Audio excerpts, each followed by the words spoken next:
कराची में सिंध जे सीनियर वज़ीर शर्जील इनाम मेमण एक्साइज़ ऐं टैक्सेशन खाते पारां गाॾियुनि जी बायोमेट्रिक रजिस्ट्रेशन ऐं जदीद क्यू मैनेजमेंट निज़ाम जो इफ़्तिताह कयो।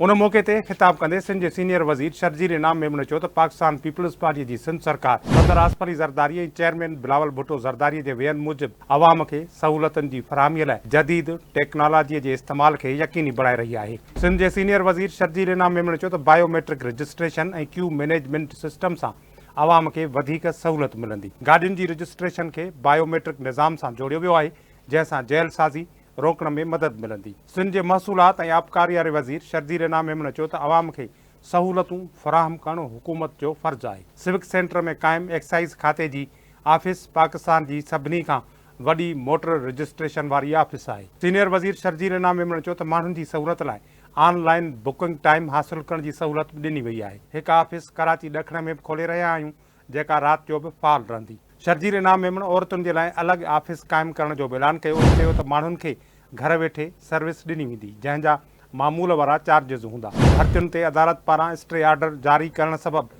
अमले जी खोट खे मुंहुं ॾेई रहिया आहियूं। सीनियर वज़ीर शर्जील इनाम मेमण चयो त हिक ई नंबर प्लेट मुख़्तलिफ़ गाॾियुनि ते लॻाइण ॾोहो आहे। ग़लति नंबर प्लेट लॻाइण वारनि ख़िलाफ़ कार्रवाई थी रही आहे। सीनियर वज़ीर शर्जील इनाम मेमण चयो त मूं गुज़िरियल ॾींहुं वारी प्रेस कॉन्फ्रेंस में इमरान ख़ान जा पंहिंजा बयान ॾेखारिया ऐं सबूत तौरु अब्दुल सत्तार ईदी, हकीम सईद ऐं डॉक्टर इसरार जहिड़नि मोतबर माण्हुनि, आलमनि ऐं दानश्वरनि जूं वीडियोज़ बि ॾेखारियूं हुयूं। पाकिस्तान जा क़ौमी हीरोज़ PTI बानीअ जी लॉन्चिंग खां अॻु संदसि बारे में ॼाणंदा हुआ। 2018 में आरिफ नक़वी जेकॾहिं PTI जे बानीअ जी फाइनेंसिंग कई त PTI जे बानी वज़ीर आज़म बणजंदे ई संदसि समूरा कर्ज़ माफ़ करे छॾिया।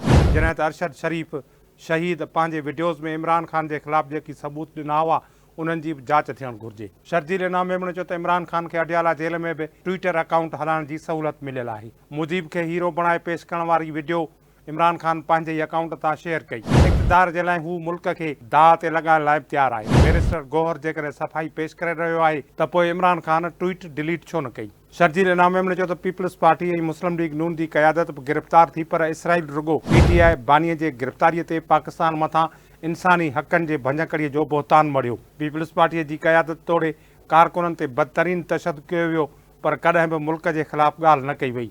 सीनियर वज़ीर शर्जील इनाम मेमण चयो त साकिब निसार PTI बानीअ जो सभ खां वॾो सहूलतकार हो। खेसि केर बि सुठनि लफ़्ज़नि सां यादि नथो करे। उन मौक़े ते सेक्रेटरी एक्साइज़ सलीम राजपूत ऐं DG एक्साइज़ औरंगज़ेब अकबर पंवर ऐं ॿिया ऑफिसर पिणु मौजूदु हुआ।